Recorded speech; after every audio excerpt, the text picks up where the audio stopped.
I, 26 male, think my wife, 25 female, is or was cheating on me with her cousin. All right, it's a long one, so bear with me. This situation happened about 2 weeks ago, and I've gone from fully trusting her to deeply doubting her. My wife and I met when I was 19, and we fell in love quite quickly. She had a 4-month-old child from a previous relationship. That father hasn't been in the picture since I've known her ever since I was a kid. I wanted to be a father, but I have a genetic disorder I don't wish to pass on, so adoption was just great with me. Anyhow, we've been just like normal family every day since then. We got married last year. She was never super close to their family, but she did have a pair of cousins. She was always kind of close to, and I had lots of fun getting to know them, and they seemed like decent people. She did mention that one of them, Max, we'll call him, and when they were like 12 and 13, tried to kiss her, but she ran off. I asked her if she ever told anyone, and she said she chalked it up to him being a stupid kid. We see him on Christmas every year, and he seems like a normal dude. I actually like him as her family is a bunch of stuffed shirts, and he's down to earth. Recently, they've reconnected and gone to a few family functions. We own one car, and since I needed it for work, he picked her up and drove her to these things. Nothing seemed out of the ordinary about this. They are cousins, after all. Her behavior really didn't make any obvious changes. However, randomly, as I was watching TV one night, she came in and mentioned that I had friended a girl from my place of work. I accepted a friend request. We are a pretty open couple, and things don't usually offend us. For instance, she remark on an attractive guy and make some sort of lewd remark, and I think nothing of telling her this woman was the new office. She didn't accuse me of cheating, but it felt like she was about to, which has never happened before. The reason I mention this is because I've read cheaters accuse their partners as a projection or something. Anyway, these family outings were legit. The whole family posts pics on them on Facebook, and the wife sends pics from the outings. There were 2 of these events, and each time wife came home and was like a robot. Sexy, normal, if not quieter than usual. But as she suffers from depression, she often gets cold every so often. And when I asked her if she was doing all right, she chalked it up to that. Well, 2 weeks ago, she leaves for work. And as it was my day off, I put her around the house, dropped the boy off at school. He came home to check the email on Facebook. I saw that I had a message from her cousin. He and I had recently discussed going out to see a farm team baseball game, and I thought he was getting back to me. The message reads, "I'd like to see you on your knees." I was confused at help until I realized that my wife was still signed in, and it was her he was talking to. I wanted to kill it. I instantly brushed and read through their chat log, and it's filled with him creeping on her. And while she is saying things like, "But I'm married and now I'm married," these read like very thin, knows what she is saying. No, because she has to, not because she wants to. I'm disgusted and absolutely floored about it, but since none of them mentioned anything happening yet and she is denying him, albeit kindly, I can't exactly say she's cheating. Well, when she gets home and our son is put to bed, they confront her over the situation. She instantly breaks down in hysterics and tears, saying things like, "I didn't do anything. I didn't know how to tell you. I was just hoping he stopped." Now she and I both suffered childhood sexual abuse from family friends. We both went to years of therapy for it, and for that reason we have very good communication skills when it comes to comfort and boundaries and how to express ourselves about unwanted advances. I love her, and I wanted to believe her, and that he was just being a creep. But the way she didn't tell me and acted seemingly normal leads me to believe something else was going on. I told her that I believed her and asked her if I could message him to tell him to back off and how disgusted and that they are cousins, or if she would prefer to tell him and handle it herself. She first expressed that she would tell him that I knew and not to call her, but her resolve cracked and she was confident this would just stop. I was furious about that, but didn't express it and told her that knowing she was going to, I was going to give him a piece of my mind. This is my wife. If she's being harassed, I will end it. And if she's not being harassed, she's cheating on me. So I messaged him. He saw it but made no reply. The wife says I should have let her handle the situation. Then I told her there was no way I was going to keep quiet in the face of this. She seemed to understand and expressed in the end that I was probably right to confront him because she didn't know how it all seemed to return to normal. But 3 days later, I come home and she's crying. I ask her what's wrong, and she said, "It's Max. You should have let me handle it. I messaged him yesterday and he won't talk to me." We had the conversation again about me not sitting idly by when somebody is harassing my wife. She gave me a look. It wasn't much, and it was only for a second, but it gave me the impression that she didn't consider it harassment. We end the discussion in agreement that I handled it, how any man would handle it. 2 days later, I'm coming to bed late, like 2 a.m., as I was finishing up some work. I hear her on the phone with somebody kind of chuckling. This is not normal. Told me it was her mom and had something to do with our kid's birthday, which I didn't buy. But at this point, I've begun playing stupid so I can observe the situation from a place where she feels comfortable. The next day, she is crying again. And at this point, I really had it. She'd been unstable for 2 weeks now. When I ask her if this is about Max again, she says she tried to call and apologize for not handling the situation herself and that he still isn't talking to her. I admit it, I snapped. I told her that either he was abusing her or she was cheating on me. And I caught them on the couch tonight. Obviously, I wanted to believe her, but I'm not a moron. I'm essentially laying here with my finger on the button, waiting for some solid truth. Because if this is what it's feeling more and more like, I'm about to go 95,000 megatons. Click on the both of them. Sort of the length. I just don't know what I can do from here on out. Edit, thanks for all the input. She goes to work in 6 hours. I will apologize for my outburst and ask her to sit down with me and talk tonight. It's Sunday, and our son typically stays the night with my parents every other Sunday. I'm not proud of it, but I feel it's in my best interest to do a snooping if I find nothing. We will discuss what happened when it started, what I can do to help her, and what we ought to do moving forward. I love her, and the idea that she is being harassed by somebody who is supposed to love her breaks my heart. However, if I do find something sordid or learn that she was complicit in any way, I am done with the relationship. That instant. I don't believe in marriage counseling and instances of infidelity, and even if I did incest, there's no way I could look at her the same again. We'll update 1. So I didn't sleep at all last night, and when she woke up, I made breakfast. I told her I shouldn't have blown up and that we should probably sit down tonight and talk about things. She agreed, like she wasn't even upset to begin with, and she said she knew she had probably been acting badly. I told her that the sort of harassment she was dealing with was infinitely more difficult because he's a member of the family. She just seemed to agree with me. I wasn't going to snoop. But so many people in here told me I ought to, and not wanting to be accused of not taking the advice I asked for, I decided to go through with it and check her emails with the way she was acting this morning.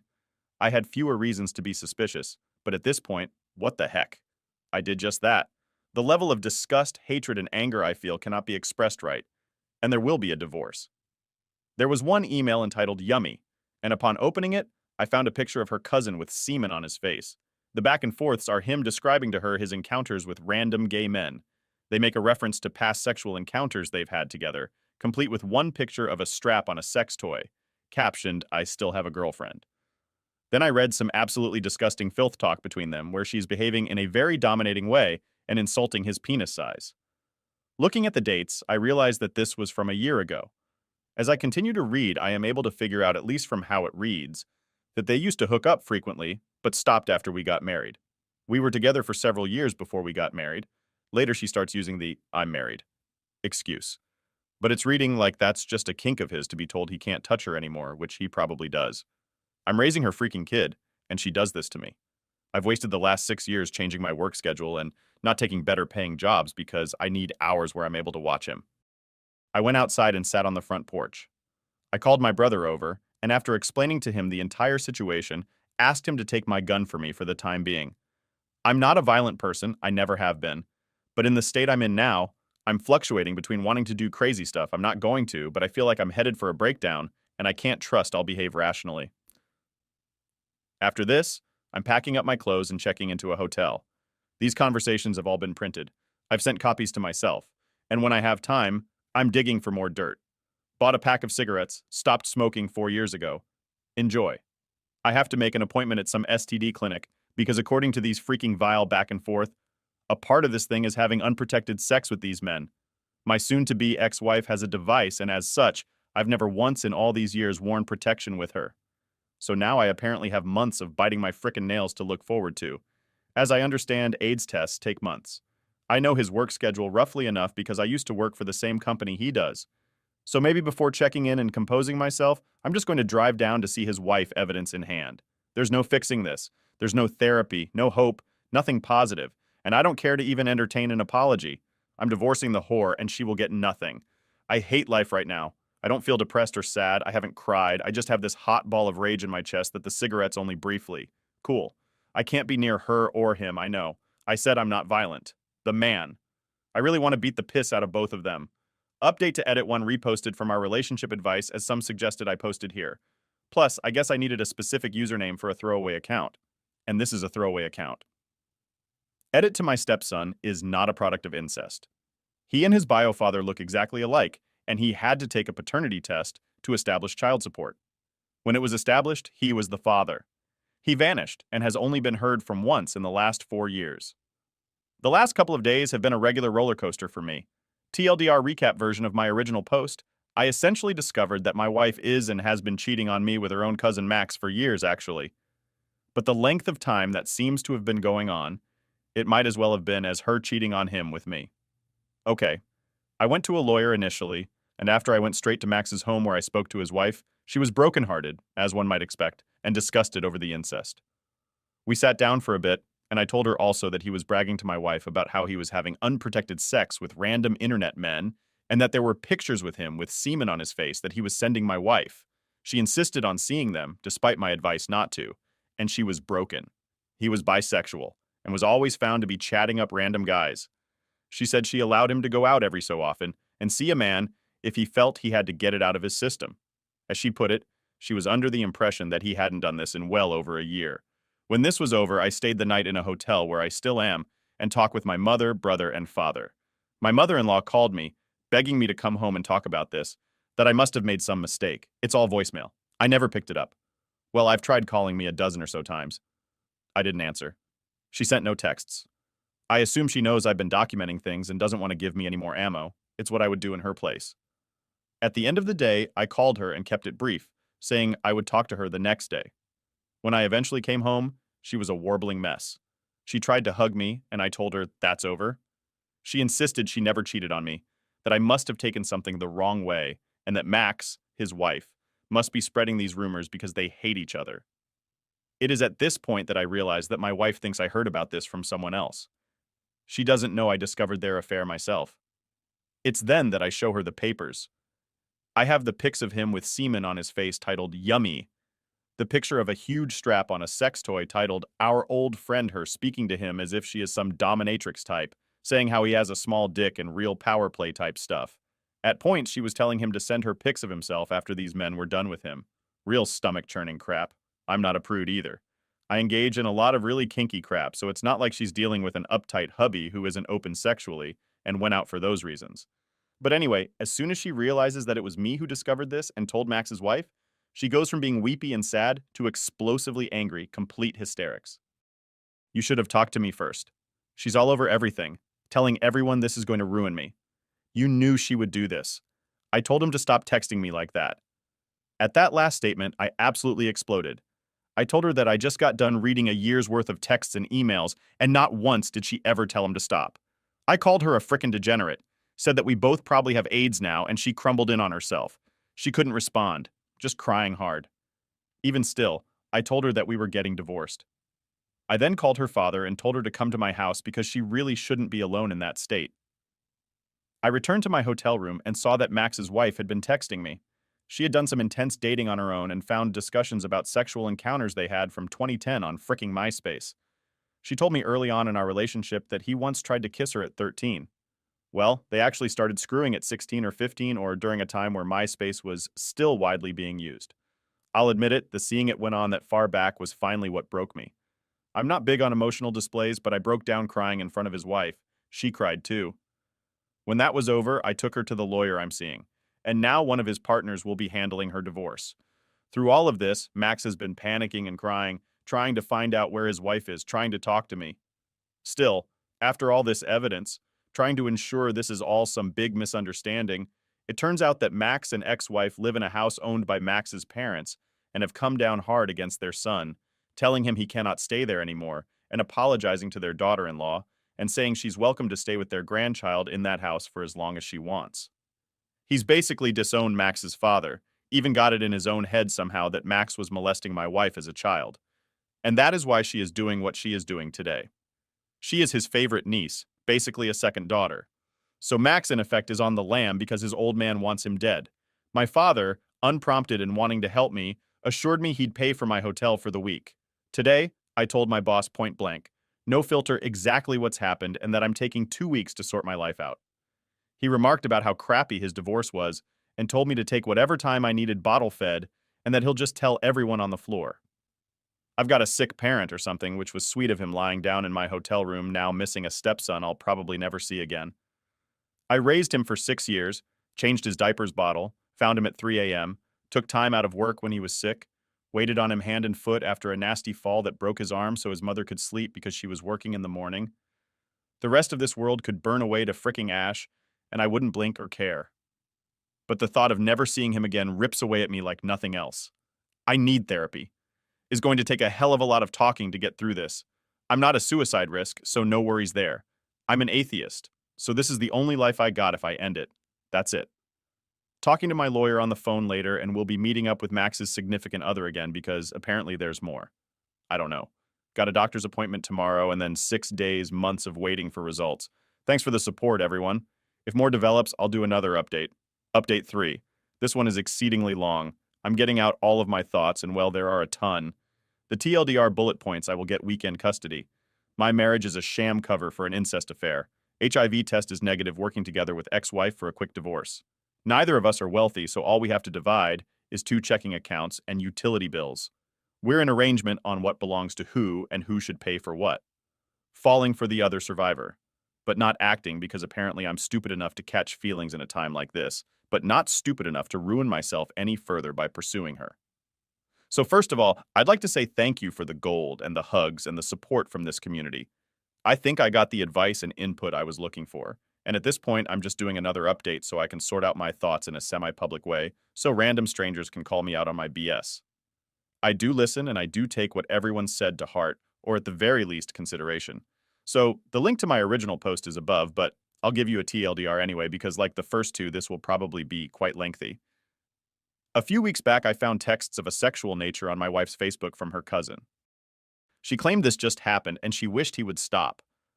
I messaged him never to speak to her again under the pretense that this had been an unwanted advance. Turns out it wasn't. Turns out they've been sexually involved since 14 or 15. Divorce happening. Okay, well, a bunch has happened since the day or 2 days since my last update. First, the good news. I got my HIV rapid test and it came back negative. I thought it would take days or months, but literally learned in the same visit. I'm going to get tested again, obviously, in the next few months. And for now, I'm going to live my life as if I do have it. Just to be extra careful, Max, his wife, who I'll be calling Sherry from now on the company to me for support. Her own appointment is in 2 days. Well, I had the first long sit-down with the soon-to-be ex-wife. We had an understandably explosive sit-down earlier in the week, and we've talked sparsely in between. I left this out, but I've been calling her at my son's bedtime to say goodnight to him. At the moment, he's under the impression that I'm just working a lot, planning on telling him the truth and the following to his or truth. Good enough for a 6-year-old reconciliation was never on the table. She knew this and didn't try to push it, which I was thankful for. Her reasons shouldn't concern me. They can't benefit me in any way, but giving myself to emotions for the moment. I asked her to be truthful and tell me how long it's been going on and why, or if I did something that would push her to this. She looks like she's been crying on and off. But she was fairly calm in talking with me about it, and by how candid she was. I can tell it's probably the truth, and she's somewhat relieved to be talking about it in a weird and effed up way. Long story short, she's the instigator. She didn't say as much, but she's in love with him and they aren't together because obviously I'm learning now that I'm basically the equivalent of one of those sham wives the gay men would marry so they could seem normal. That's pretty crushing. She insists she loved and loves me, but I don't believe it, nor does it matter anymore. My life for the past 6 years was a lie. Probably just a cover for this BS. I don't know if I even know what real of romantic love looks like, and that's got me more than a little left up. She looked hurt, seeing me hurt, but I don't know if it was real. Not that it matters anyway. The important thing we discussed was my stepson and what we will be doing moving forward. Before I could say anything, she told me she wouldn't oppose something like we in custody and would sign that in the divorce. And I still think she is extremely remorseful about how this affects him. A lot of telling me I am his father, his only dad, and taking me away from him would be so damaging. We're going to tell him the bad news in a few days. Tomorrow or today, whenever I post this, I'll be taking him to the zoo. I was thinking of telling him after that. But he loves this zoo, and I really don't want him thinking of his parents' divorce every time he sees it. It's tearing me up, having to think of a way best to scar my child for life, and thinking about how to make it positive. I telling him how in my new apartment he'll have a new room and he can paint it how he wants, and help me get stuff for it. Make him feel like he and I are a team, like a way to make this terrible crap. But we aren't wealthy, so basically we're just going to keep what we have in our already separate accounts. Divide up the remainder of our utility bills in a fair way and just get the divorce. We discussed the meeting at the courthouse and having me file divorce right in front of her so she can be served that minute. I want it over as fast as possible. And seeing as she's giving me the only thing I want, refusing the idea of child support, you didn't make him, and you didn't do this to him. As much as I hate her right now, I'm impressed that she seems to at least want to make amends for this. Maybe she just wants weekends off to screw her cousin. But honestly, as long as I get to remain a dad, I might as well have one today. In other related news, yesterday or 2 days ago, whenever I post this, I went to visit Sherry Max's soon-to-be ex to see how she's holding up. When I arrived, Max's parents were there and were surprised to see me. I got a hug from my wife's aunt and she was crying and apologizing so much it almost made me cry. She was under the impression that I was never going to see my son again, which really upset her because, and I didn't know this, but she used to love watching me play with my son at family gatherings. Basically, they're going to continue to allow Sherry and the baby to stay in their second home for as long as they like under the circumstances. Max will not be allowed there anymore and is basically disowned at this point. I'm not sure this was mentioned before, but the family seemed to have gotten the idea that Max molested my wife and that this is some kind of abuse or Stockholm syndrome and call me an a-hole. But for the sake of my son's stability, I will do nothing to correct them. If letting them believe this allows my wife to live at home with her folks and not having them fight over this in front of my boy, then I will admit this, Sherry is a mess, as one would expect. She has moments of being okay, followed by tears, followed by anger. The more she talks about subjects not related to this, the calmer she gets. Her family is going to be paying for her to see a therapist and her brother's coming to the state for a week to be with her. And her mom is basically moving in with her for a month after that to try and help her cope. I got to feed her daughter today. Such a cute kid, and melted away my anxiety for a little while. Last night, my friends and I went to the movies, and I asked her if she'd like to come along. I'm glad she came along, but I've also realized that I either need to put some distance between Sherry and I, or I need to talk to her about what I think is happening. Nothing has been said, really, but she's casually touching me, which is something we never did prior to this. I had a tension, headache, and mentioned, and not my neck. And unprompted, she started rubbing my shoulders. Also unprompted during my test. When the doctor left the room, she held my hand. It's probably all just me overthinking things due to my rejection, loneliness, and wanting to feel accepted. But I'm infatuated with her whenever I'm not obsessing over all the terrible things going on in my life. I find myself thinking of her in a romantic light, and while it's probably not healthy, feeling anything positive is preferable to feeling nothing but misery and doubt. Again, maybe I'm reading too much into this, and mistaking her emotional support as something more than it is because my mind is effed.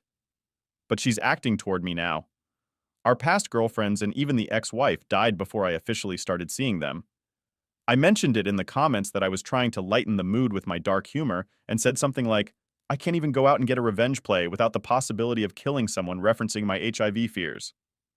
And her response was to bring up the fact that if I am infected by default, she is most likely infected too, and that since our partners were sleeping together in a gross way, it's like she and I were already having sex. There were a few moments after that and a look which I took to be an invitation, but I changed the subject. I should be thinking about more important things, but I'm getting distracted by this part of me. The smarter part knows that a foundation like this is horrible, and acting on it might spell disaster for upcoming divorces. On the other hand, I do have a real mental and physical attraction to this woman. One I'm 75% sure is mutual, and I fear that not acting will make her think. I'm not open to this at any point, and she'll move on, and I'll lose another person who makes me happy. If anybody has an answer to that, goddamn help. But huge digression aside, I still feel like I'm on the verge of a nervous breakdown. But the divorce seems to be going in a barrel for me. I will still be a dad. Oh, and where is Max in all of this? Nobody really knows. But he was couch surfing the first 2 nights with friends out of state. He's called Sherry, like 3 times since she went nuclear. But that's it. Update 4. Well, today's the day we decided to tell my son about what's happening moving forward. This is not a talk that either of us are looking forward to, but it was inevitable. I spent a little time on the phone with my soon-to-be ex last night, and her tone changed something I wasn't expecting. At first, she seemed resigned to divorce and didn't fight me on it. On the phone, she was in tears at points, trying to explain away his relationship with her cousin. She's trying to say now that nothing physical has gone on between during the years she and I were together, only random dirty texts. The storm is coming, I think, because now she says she ought to have my car because I work 20 minutes from where we currently live, and she works an hour away saying it's needed because she has our son all the time. She's going to need something to get to work. Honestly, this old rust bucket doesn't have but 2 good years left in it. So I contemplating just forking it over and getting a new car as I'm going to need a new one anyway. But I also fear that if I start bowing to stuff like this now, it's going to be my entire life. I've also, through this, come to realize that I really don't feel like leaving my apartment. She announced that she was moving in with her folks, so I think I might just wait until she's gone, which I see on Facebook will be in a week or so, and then just talk to my landlord. Due to COVID, he's had trouble filling some of his units, so he might welcome me sticking around. Had breakfast with my dad. He approached the topic lightly, but he's essentially telling me I ought to hold off on writing anything out that would obligate me to stay in my stepson's life. He's not dismissing my stepson. He always makes time to see him and spoils the hell out of him on Christmas, and birthdays even stops by with random toys. My point being, he's a proud grandpa. His reasoning was that I should wait to see how my soon-to-be ex behaves, and if that seems conducive to what I want in life. Told me that I passed on my chance to go to school and become a family man, and nobody in the family would hold it against me if I decided I didn't want to be a father anymore. While they all love my son, they don't want to watch me fall on your sword because you feel we'll judge you and you tie yourself to that crazy family for life, more or less. They'll support me no matter what I do. Maybe I've reconciled my therapist who I started seeing in 3 weeks. I feel differently, but at the moment, I'm adamant about remaining a father. After that, I took Sherry out to meet with Max. I didn't go along with her, and he might have a few less teeth and I'd have charges, so I basically just hung out in the Sonic drive-thru, listening to music, buying a new drink a couple of times to justify my being there, and waiting for her to text me to be picked up. When that was over, she was a bit worse off for the experience. He's blaming my soon-to-be ex for the fact that things didn't end years ago, and claimed that the guys he claimed to be having crazy hookups with were made up and part of some dirty story that he and my soon-to-be ex did. Assuming he's being truthful, it was just the one guy who is his boyfriend, I guess, and he made up the rest as part of this dirty story thing. Sounds like BS, but honestly, for some reason it seems true to me. Sherry was quite devastated, mostly by the fact that he looked like he hadn't slept in days, but didn't acknowledge his daughter, hadn't said anything about her until she forced the subject. She was really upset. Obviously, I brought her home, but she did a fine job keeping it together for the baby. I really didn't want to leave her in this state, so I hung around and helped throw a dinner together, showed her how to make ghetto garlic bread and made pasta. I found out she sings a French language song to her daughter, and I was a little smitten with that. However, I also noticed when looking in on this that Cherie actually has some of my son's hand-me-down baby furniture. What really brought home just how absolutely effed up the situation really is when I went to leave. We gave a parting hug that went on for a few minutes. No words. Got a kiss on the cheek, and I kind of rode that high for the rest of the night. The enormity of my life right now, I can't even fully grasp. I didn't think it was possible to be filled with such hate and anger while also feeling that fluffy. Update 5. I've sort of entered the flying stage personally. I don't know whether it's the selfish brain talking or the rational one, but I'm beginning to have doubts about remaining a father. I want to be a good man. I want to believe I have the strength and resolve to raise another man's child. I mean, I did have that result before. This betrayal, though, it's warped parts of me and changed me a lot in such a short time and becoming unable to wear a positive face about this. I've said it before.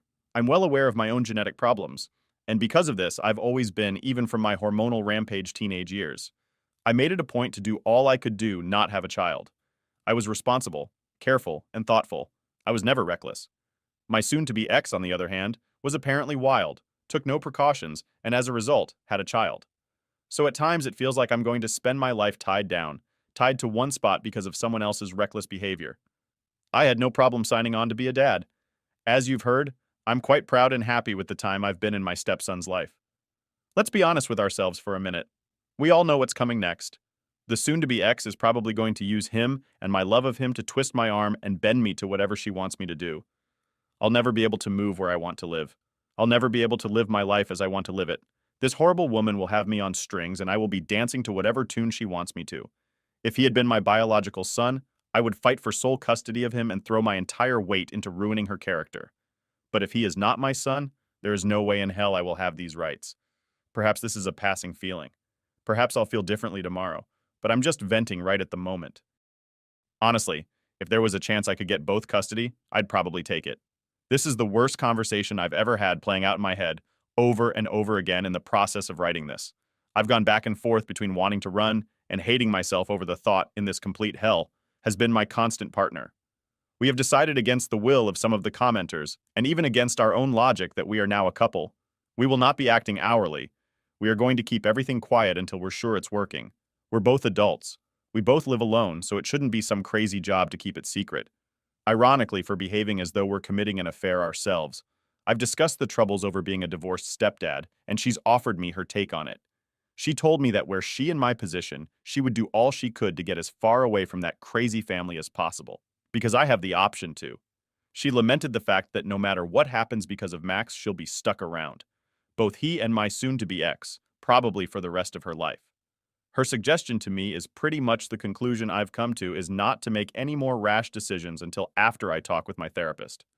2 weeks from now, I went back to my apartment today and was surprised to find just how much stuff my ex has already moved out of there. A little depressing seeing it looking that empty, but it was also kind of a relief to know that she is leaving without a fight. My son is with his grandparents now, so the ex and I were only, and decided to have a cup of coffee and chat before talking about how we're going to divide up some of the more mutually owned things. Things were pretty polite, all things considered. For Sherry's sake, I figured I'd ask him if Max had been in contact with her because he's been a ghost for the last 3 days, and he really didn't leave Syria anything for diapers or food. Max's folks are helping her, and I will where I can. Anyway, she shows me her phone, and she's got 4 missed calls and texts wanting to talk. He says that she tried to talk him into chilling out and pacing the family because he'll have to eventually anyway. And from the sounds of it, he's probably going to run the soon-to-be ex, then ask how Sherry's holding up and if she hears from her aunt. I've been around a lot, not that I need to, but explain how we're trying to support each other since we're going through it together, and that Sherry is obviously pretty beat up about all this. In the middle of this, she, a point blank, says, "Whatever you're doing with her is none of my business, but I'm not stupid." The weirdness of being indirectly accused of an affair by the woman who cheated on me is pretty rich. I wanted to tell her off. But at the risk of this, because issues with divorce, my only response to it was to redirect the conversation back to dividing up her stuff down to a TV. But she also took these ugly couches. Thank God I didn't want to be the one dragging them to the curb. Thanks for the support, folks. But that's pretty much all that's going on with me. A lot of internal arguments, doubt, division. But at the end of the day, for now, I've got a sweetheart keeping me propped up.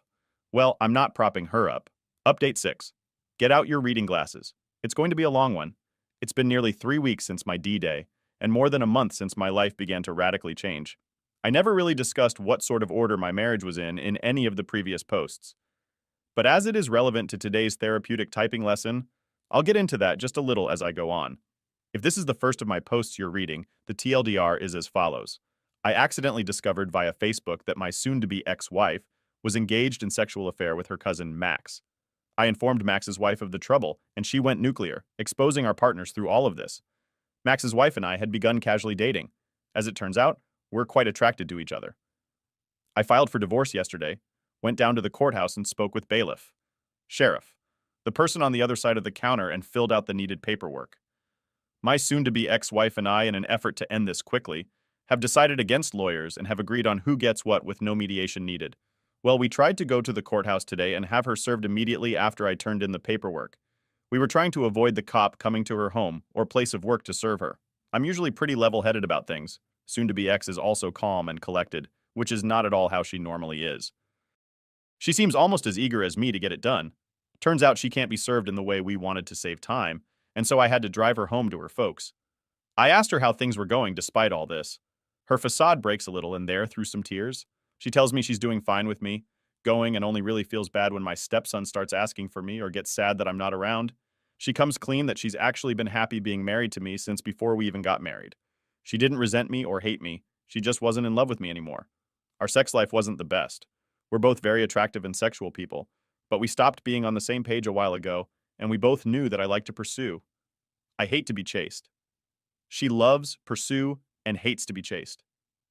Something was bound to break, and we had several talks in our marriage about this for a while.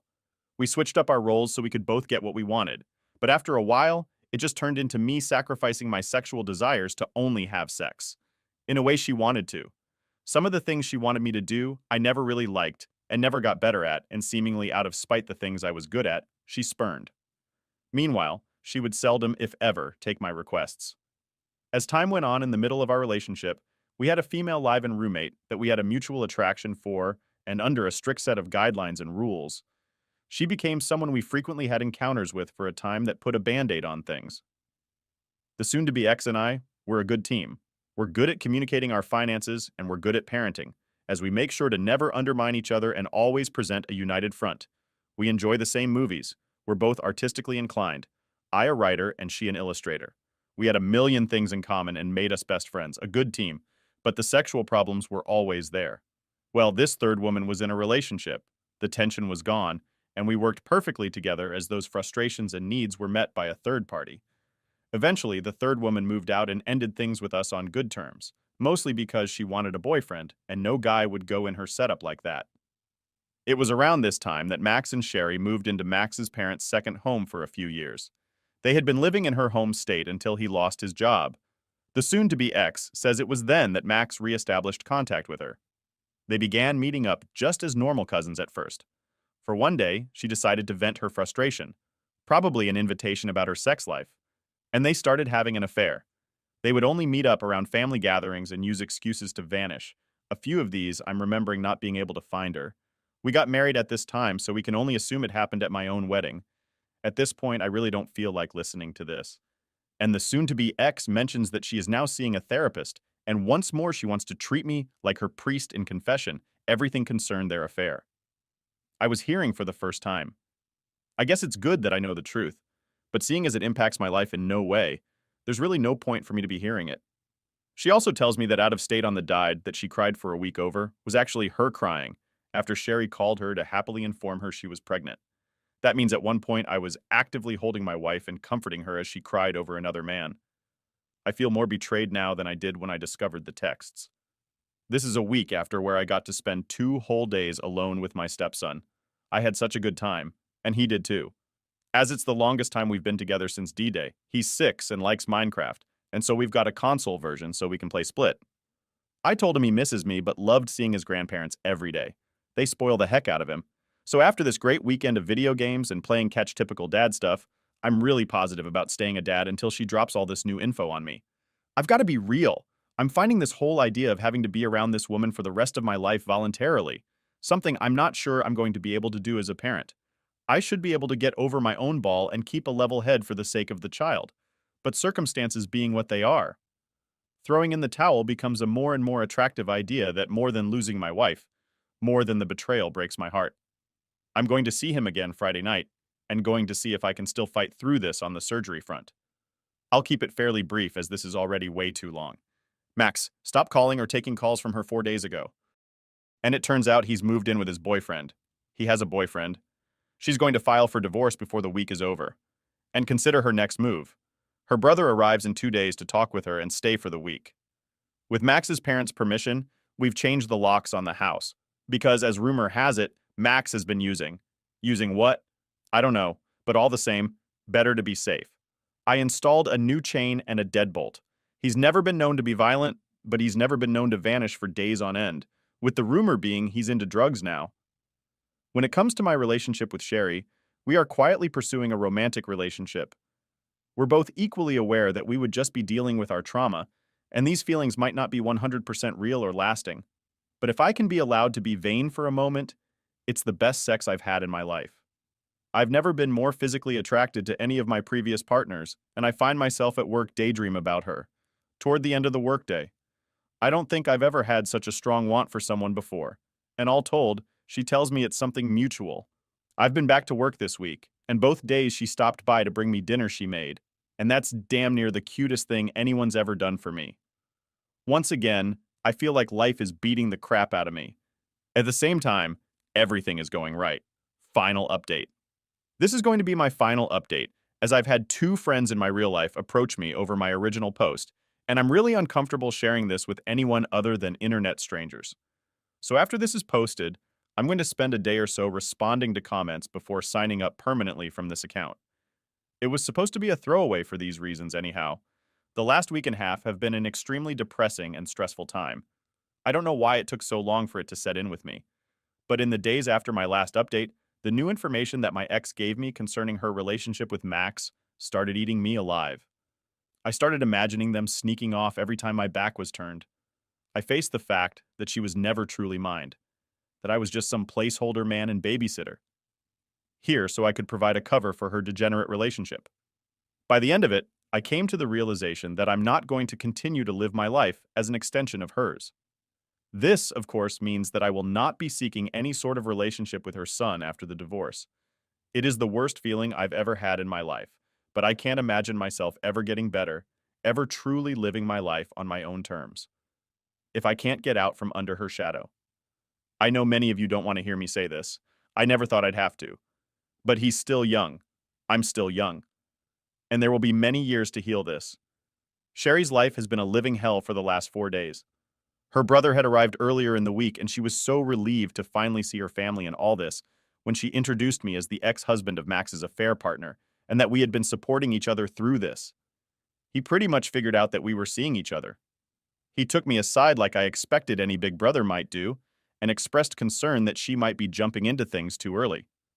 I explained to him that she and I had the same conversation and are going easy because of this. I told him that I respected his sister and that our relationship mostly began because I knew she had no support locally and being hurt in the same affair. I thought we could relate. I also told him that if they decided it was best for me to go back home, I wasn't going to stand in the way. Her recovery should come first to her not only for herself, but her daughter. After that, I got along as well as could be expected. When things were finally looking up here, gets a call from the hospital and Max is in the ICU. He didn't leave a note, so the reasons are still not solid, but he ingested a dangerous amount of antifreeze. I mean, obviously with all the drama and shame of having his affair discovered, suicide isn't far-fetched. But on the other hand, of all the ways to kill yourself, who thinks of a method like this? I mentioned before that he was rumored to be getting into drugs, so accidental poisoning can't be ruled out. In any case, Sherry is now feeling tremendously guilty over this. As unwarranted as that might be, Max's parents went from universally condemning him, asking Sherry whether or not she'd consider reconciling with him. She told me that she told them she'd consider it, but only because she didn't want to see them hurting anymore. On top of this, as of writing this, he's been in the ICU for 5 days. I don't know all the technical terms, but there's a concern with crystal deposits in the brain edema. He had a heart attack at some point during his initial treatment, and honestly, nothing really looks good for him. Jerry told me that even if they manage to save him, the amount of brain damage he's received will impact him severely for the rest of his life. I can't say I pity him. I don't wish death or suffering on anyone. But this man had a hand in ruining my marriage. Depriving a father of a son, ruined his own marriage, deprived a daughter of having a healthy father in her life. I'm just here for Sherry until she decides what she's going to do with her life. Following this as she decides she wants to try and make it work with me. I'm open for that. If she wants to head back south to be with her family, I fully support that to my ex. I hear she's actually seeing someone now, which probably means there were multiple guys in the shadows, which is a hard reality check for me. Apparently I have the situational awareness of a drunken toddler. Or maybe I had blinders on, but holy hell, I have no idea who I was even married to. That's part of my reason for not remaining in my stepson's life. I'll never get past the drama, and I've had to sit back, powerless, and watch as her poor decisions continue to make his life worse and worse. I hope she's smart enough that her therapist actually gets her thinking right and responsible, but I have serious doubts she'll ever change. If 6 years of marriage didn't civilize her, I doubt a therapist will. I still don't get what I did wrong. I'm a good listener. I'm a provider. I can clean up after myself. I did my best to never to make her feel unloved or unwanted. I raised her kid. I helped her aunts and uncles with home renovations. I had a great relationship with her folks. Her father and I used to go out for a beer and watch the game together independent of her. So it's not as if there was friction in how I dealt with her family. And my family adored and accepted her and her son from day one. There were sexual issues, I guess, but it's not like we had a sexless marriage. We could have had better communication there, as there were some conflicts over dominance. But I thought what we had was strong enough to endure something like that. Turns out there was really no relationship at all. Just a damn illusion. I wish I had something more positive to end this on, but this will be my last update. If you're interested to know what I intend to do with my life moving forward, it's basically one of two options. Both will take place after this event with Max is over. I can't imagine myself leaving Sherry in the middle of all this, since she has been a constant pillar of support for me this whole time. Option 1. If Sherry wants to move back to her home state when this is over, I'll give her a kiss goodbye and send her on her way. No offense to that state, but I don't see a future me there, if she wants me to go with her. We will have a discussion, and I might do some research on the area to see if I'm misjudging it. She makes me happy. She feels like how a loving partner ought to feel. Like I'm not going to tell her how much she means to me because I want her to be making choices that are the best for her and her daughter without me clouding her judgment. If she, in the course of our discussions, tells me she loves me and wants to give us an honest try, I'll tell her how I feel and we'll go from there. I don't want to be morbid, but if Max doesn't pull through, we're both leaving the state anyway. Option 2. If Sherry and I don't continue our relationship, the answer is easier. I have friends and family on the West Coast that I've been missing, and my career has more opportunities for advancement there anyhow. I can really rediscover myself on my own and make a life for myself. In all honesty, this is probably what I'll most likely do. Go surfing again, stay in shape, find someone that'll actually love me, start a family. The possibilities are endless. I've mentioned this to Sherry, and she expressed some interest in making a move like that because she's never been out west before. That would be an undertaking. But if the love and willingness is there, I'd be happy to date, or for several months before deciding to take that step. Option 3. I forgot 3, I could just remain here and climb the ladder at work, now that there is nothing preventing me from doing that. I'm currently a quality control floor supervisor in the manufacturing industry. Most guys who work here as long as me have to go in corporate and sit behind a desk, and that should have been me as well. But they needed a night supervisor, and I couldn't take the position before because of family. I could just remain here and flourish, get myself a new girlfriend, or if for some reason Sherry stays here, pursue a lasting relationship with her. I'm also looking at a my disorder to see if any advancements have been made. Maybe there's a way I could have my own children now with no fear of passing anything on. I haven't looked into it in over a decade, so who knows? Once more, thank you for all the support and comments. It's still the start of a lifetime journey, and I'd be lying if I said I felt good about it. But things must go on. 3 months later. Update, 3 months since my date and my life is almost unrecognizable. If this is my first post you're seeing. Back early July, I came across some disgusting Facebook messages between my soon-to-be ex and her cousin Max. With some further snooping, I discovered that they've been sexually involved for at least 10 years, which predates my relationship with her. The first person I told was Sherry Max's wife. She outed them on social media pretty heavily. My ex took my stepson and moved back in with her parents, and I remained in my current apartment.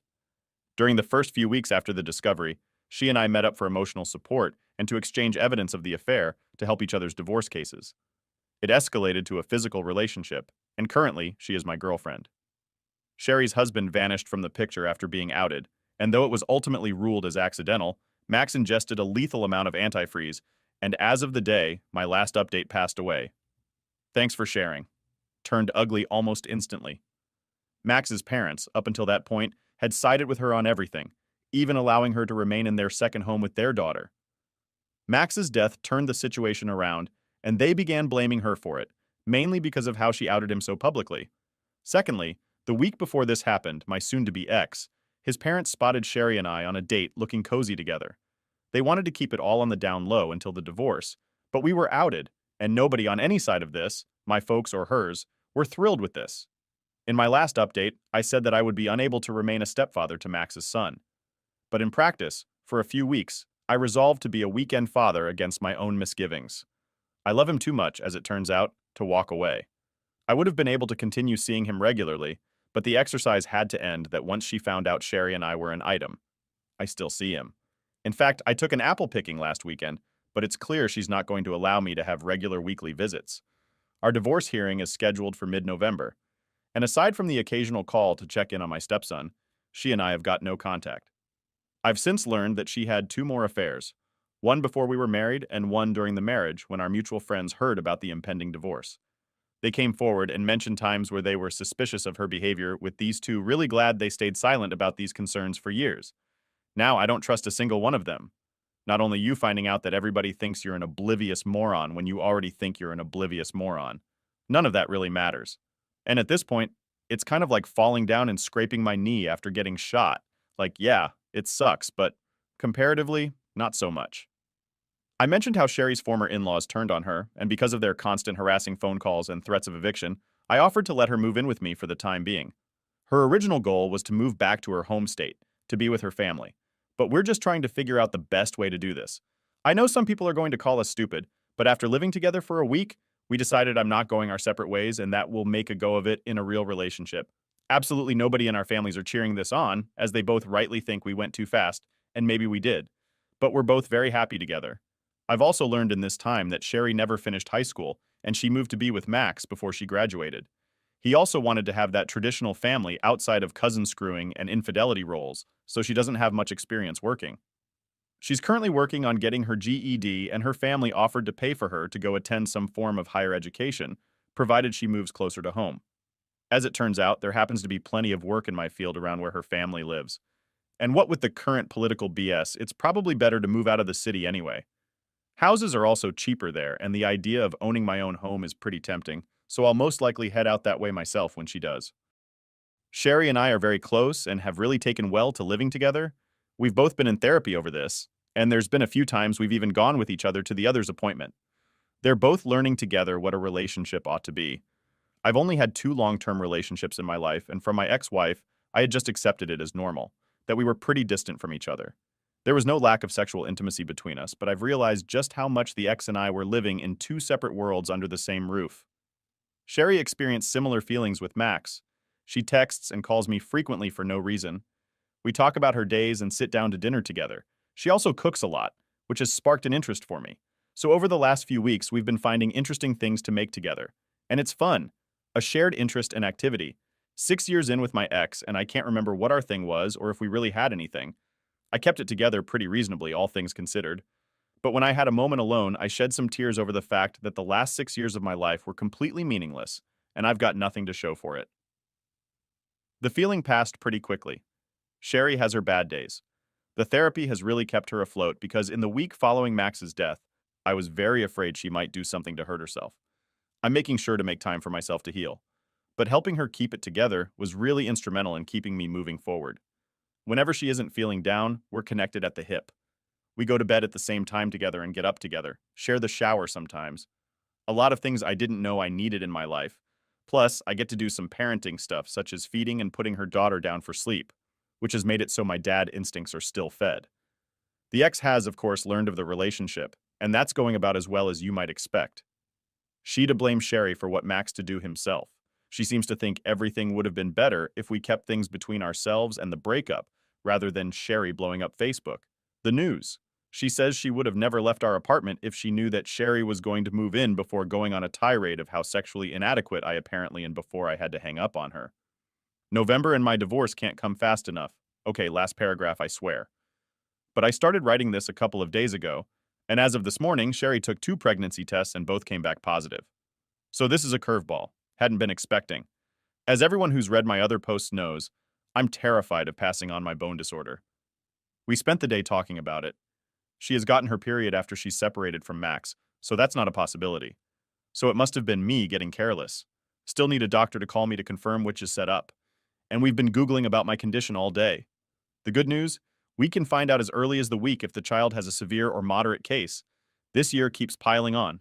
The child is healthy. I'll be happy no matter what. Neither her or I are big on idea of terminating a pregnancy, unless of course, they see a severe case, which in many cases means death at birth. So many worries.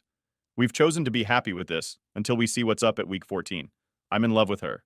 She's in love with me, and we're spiraling headlong into I don't frickin' know what, but I'm afraid.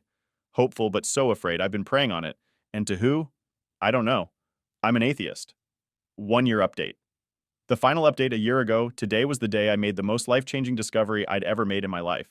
But I didn't know it at the time. I had just down to check Facebook, so I had a message, and realized, after I clicked it, that it was my then-wife's account that was active, and said there were messages of a sexual nature from her cousin Max that got the ball rolling within 3 weeks of this message. Max's then-wife, Sherry, and I collected evidence of their incest after stretching back to the days of MySpace, and through the trauma, she and I began supporting each other and then dating a year later. She is the mother of my firstborn child. This affair has changed the lives of so many people involved in surrounding it. Max, my ex's cousin and affair partner, ingested a lethal amount of antifreeze, though it is highly probable that this was a suicide. We were told by the doctors that treated him that he had ingested just enough to kill himself, sort of suggesting that he was trying to self-harm as a cry for help. Sherry had been living on a property owned by Max's parents, so they had taken her side when the affair was made public, but took back their support when he died, fearing they did Victor, or worse. She and her daughter moved into my apartment. Max's death also saw my ex openly hated and despised by her family for her role in the affair. They've been blaming him for it and acting as though Max was a predator that had been molesting her or abusing her until he died, and then the blame got shifted to her. She's no longer welcome at family gatherings, and the only people she speaks to is her own parents. And I think the only reason they haven't disowned her is because of my former stepson. My ex-wife had been letting me continue to see my stepson after we split. My relationship with Sherry was outed around the time of Max's death, and this ultimately led to her fighting me over it. It still baffles my mind that even after I caught her in a 10-year-long affair, she had the audacity to act as though me seeing another woman was some sort of crime or taking away the son I had raised since he was only a few months old. Ultimately, though, I decided on my own to walk away from the entire situation as I felt like our constant fighting and my lack of legal authority over him would lead him to be even more unhappy and traumatized than if I just left. Those of you following me or reading the comments of other posts will know that Sherry and I have relocated to her home state, where I've started anew and we're currently renting a home. We are also both in therapy individual and we're being counseled together. We both understand that a lot can go wrong with the relationships that formed way ours did, and we both want to work on communication and growing with one another so we can better navigate the tough times when they come. We're both survivors of infidelity. The story of how we fell in love can never be a cute story to tell the kids. One thing that I learned about my marriage through therapy is just how much my own parents' terrible marriage has affected me. My dad is a good guy, a loving father, and my mother is a wonderful woman. But their relationship is a mess. My ex-wife and I never really thought we got into huge fights. Now, kid living in a home with a loveless marriage. I always knew when things were bad. The loud arguments and the yelling and what have you. When things were quiet, things were good. It wasn't happy, it wasn't healthy, but it wasn't outright conflict. So I associated it with good and healthy. My ex-wife, in all likelihood, never loved me. And I've come to realize that just because we didn't fight and there was no outward conflicts, this by no means meant things were happy. It's just my only point of reference for goodness in a marriage was quiet, and I had quiet. I'll speak for Sherry a little as she's given me that permission to share. But she had been made to feel completely dependent upon Max for everything. They met online, dated long distance, and he convinced her to move in with him, even if doing so meant she'd be dropping out of school. He also wanted to be one of those man-of-the-house types. So he didn't allow her to work.